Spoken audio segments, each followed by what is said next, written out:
అర్థం చేసుకోవాలంటే we need to go back. YS Vivekananda Reddy గారి మర్డర్ 2019 మార్చి 15న జరిగింది. అప్పట్లో కూడా వైఎస్ జగన్మోహన్ రెడ్డి గారు ఏపీ హైకోర్టుకి వెళ్ళి గ్యాగ్ ఆర్డర్ తీసుకున్నారు. కాకపోతే ఆ పిటిషన్ తర్వాత విత్డ్రా కూడా చేసేసుకున్నారు. సో ఇది ఈ కేసులో మొదటిసారి కాదు, ఇంతకు ముందు కూడా జరిగింది. ఓకే, అప్పట్లో ఇది మేజర్ ఎలక్షన్ ఇష్యూగా అయ్యింది. ఇప్పుడు మళ్ళీ ఇది ఈసారి కూడా ఎలక్షన్ ఇష్యూగా ఉంది. అప్పట్లో వైఎస్ జగన్మోహన్ రెడ్డి గారు ఇది టీడీపీ వాళ్ళు చేయించారు, అవతలలో రూలింగ్ పార్టీ వాళ్ళు చేయించారు అని చెప్పారు. సాక్షి పేపర్లో నారాసుర రక్త చరిత్ర అని ప్రచురించారు. అది మనకందరికీ తెలిసిందే. కాకపోతే ఇప్పుడు ఇన్వెస్టిగేషన్ సిబిఐ చేసింది. సిబిఐ చేశాక ఛార్జ్ షీట్ కూడా ఫైల్ చేశారు. ఛార్జ్ షీట్ కూడా పబ్లిక్ డొమైన్లో ఉంది. So public document. ఈ 5 సంవత్సరాలలో చాలామంది దీని గురించి మాట్లాడారు. అండ్ ఎవరైతే ఇప్పుడు కేసు పెట్టారో వాళ్ళు కూడా వాళ్ళ తరపున సపోర్టర్స్, అక్యూస్ తరపున సపోర్టర్స్ కూడా దీని గురించి చాలా సార్లు చాలా విధంగా మాట్లాడారు, నిందలు వేశారు. చనిపోయిన మహానుభావుడు ఎట్లాంటోడని మొత్తము ఆయన క్యారెక్టర్ అసాసినేషన్ కూడా చేశారు. సో ఇది కొత్తగా డిస్కషన్ వచ్చిన టాపిక్ కాదు. కాకపోతే ఈ 5 సంవత్సరాలు I have try to maintain my restraint. ఎక్కువ మాట్లాడకూడదు అని చాలా కాన్షియస్గా ట్రై చేసి అవాయిడ్ చేస్తూ వచ్చాను. కాకపోతే ఇప్పుడు గత కొద్ది కాలంగా మాట్లాడుతూ వస్తున్నాము. ఇప్పుడు మాట్లాడడం మొదలుపెట్టాక లుక్స్ లైక్ భయపడ్డారు. ఇంకా ఇట్లే మాట్లాడుతూ పోతుంటే ఇంకా ఎలక్షన్స్ లో ఖచ్చితంగా ఓడిపోతాము అని భయపడి ఇట్లా కోర్టుకెళ్ళినట్లుగా అనిపిస్తుంది. ఈ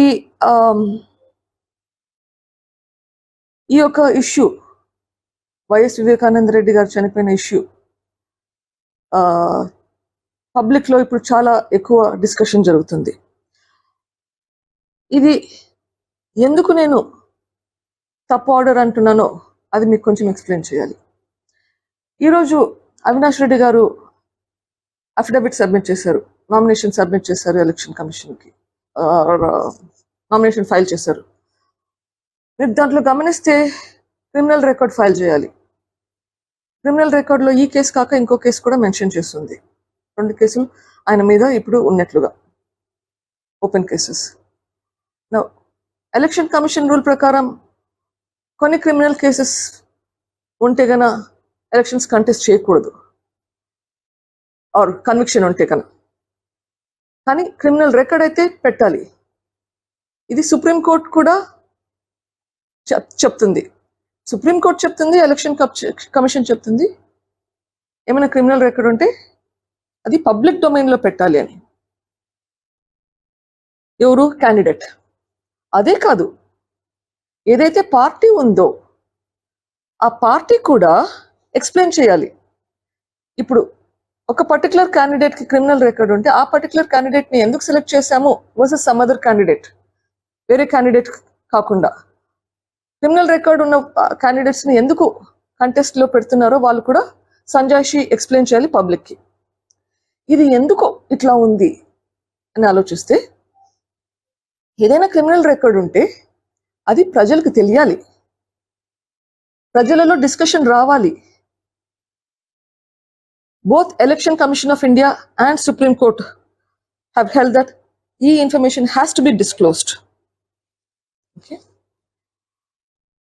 ఈ డిస్కషన్ జరిగితే కానీ ప్రజలకు తెలియదు ఏది ఎవరికి ఓటు వేయాలి అని. సో ఈ రూల్స్ చాలా క్లియర్గా ఉన్నాయి. Okay, so when Election Commission of India has stated election affidavit లో క్రిమినల్ రికార్డ్ పెట్టాలి, ఇది పబ్లిక్ డొమైన్ లో ఉండాలి, ప్రజలకి డిస్కషన్ లో ఉండాలి. ఆ ఇష్యూ ఇప్పుడు 5 years గా పబ్లిక్ డొమైన్ లో డిస్కషన్ ఉన్నప్పుడు ఇప్పుడు మాట్లాడకూడదు అనడం ఎలా సమంజసం అవుతుంది అనేది నా క్వశ్చన్.